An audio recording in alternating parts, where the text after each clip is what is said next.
let's talk about aliens.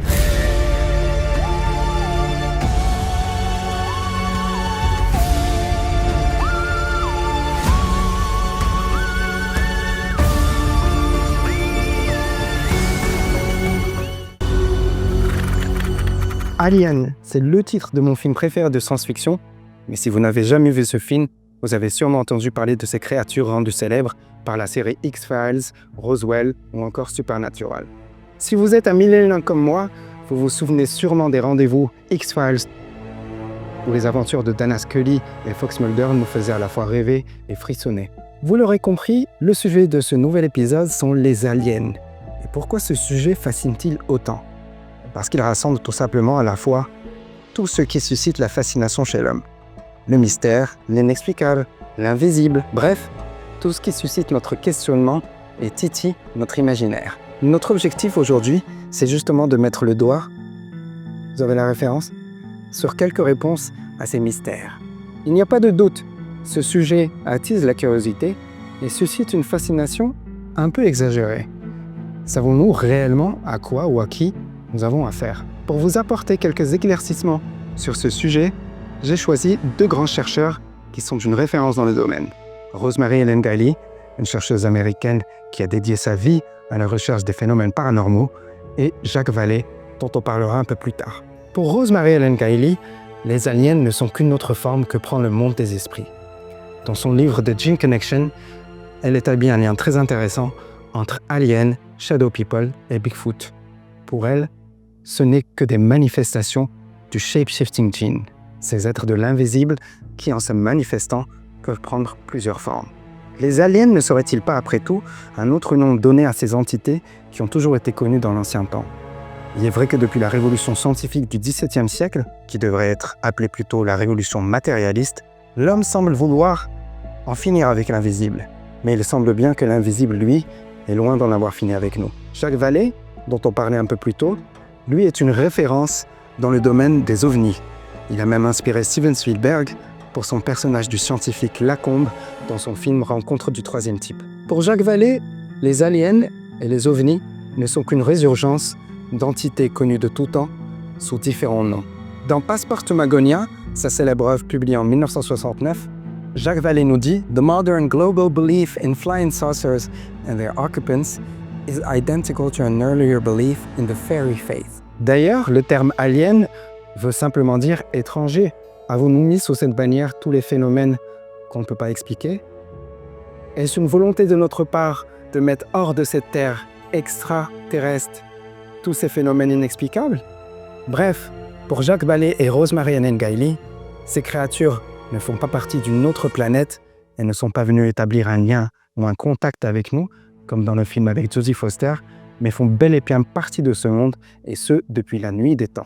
Ces créatures sont d'ailleurs connues sous différents noms. En Afrique, on les retrouve sous le terme de Tokoloché. Chez les Mayas, ce sont les Aloshab. Chez les Celtes, ce sont évidemment les Fairies. Il est intéressant également que le terme Fairy Tales, en arabe, est désigné par Khurafa. Ce qui est encore plus intéressant, c'est que Khurafa, selon un hadith du prophète sallallahu alayhi wa sallam, fait référence à un personnage pré-islamique qui aurait été enlevé par les djinns. Cela n'est pas sans nous rappeler évidemment les enlèvements d'aliens. Vous l'aurez compris, si le lien entre aliens et créatures de l'invisible n'est pas trop dur à faire, il y a un autre lien qu'on essaye plutôt de forcer dans la conscience collective. C'est celui entre aliens et anciennes constructions. Combien de documentaires commencent d'ailleurs avec cette phrase « What if the aliens build the ancient pyramids? » And I'm like, yeah, they also built my house. Ce n'est pas la première fois que les hommes se posent des questions à propos des constructions qui les ont précédées. Ibn Khaldoun, dans sa Muqaddimah, et à propos des anciens monuments, nous dit que beaucoup de gens pensaient qu'ils avaient été réalisés par des géants. Géants ou pas, là n'est pas la question, puisqu'il y a eu sûrement des êtres humains beaucoup plus grands que nous à l'aube de l'humanité, mais ce qu'il est important de reconnaître, c'est qu'il s'agit toujours d'êtres humains. Mais pourquoi attribuer à des extraterrestres des œuvres dont l'homme est tout à fait capable? L'homme n'est-il pas capable de choses extraordinaires, surtout quand il est inspiré par Dieu?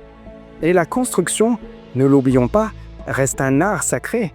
La construction même de la pyramide est dite attribuée à Sayyidina Idriss, qui est autrement connu comme Hermès. Et d'ailleurs, c'est intéressant que Hermès et Haram aient le même radical. Le nom d'Hermès est en effet loin d'être inconnu de la tradition arabe. Hermès est appelé Al-Musallaf bil-Hikam. Le sujet de ce nouvel épisode n'est pas de parler de Hermès, mais on peut y voir déjà dans son nom, Al-Musallaf, et sans trop vouloir forcer les choses, l'aspect triangulaire de la pyramide. Elle se situe à l'époque de l'Atlantide, elle précède ainsi le déluge. Pourquoi le travail des anciens est-il autant dénigré au point même de l'attribuer à une autre race? Et en parlant de déluge d'ailleurs, c'est bien sous l'inspiration divine que Noé construisit l'arche, comme le dit le Coran dans la sourate 23, sourate al-Mu'minun. Alors pourquoi associer aliens et technologie? Les anciens en savaient beaucoup plus qu'on ne le pense et ont beaucoup plus de mérite qu'on ne leur accorde. On pourrait objecter, en citant l'exemple du prophète Salomon, pour qui des djinns construisaient des temples et des statues, mais il semble s'agir ici d'un cas exceptionnel.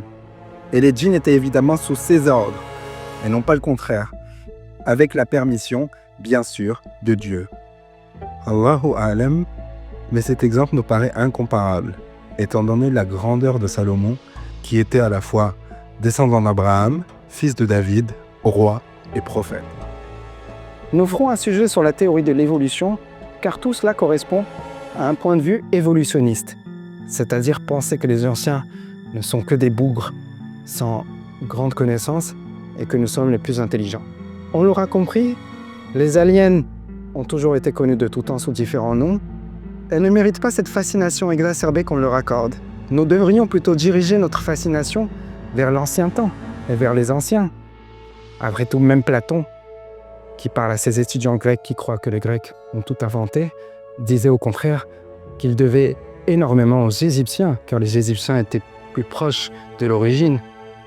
L'ancien est toujours plus proche de l'origine et plus proche de la source.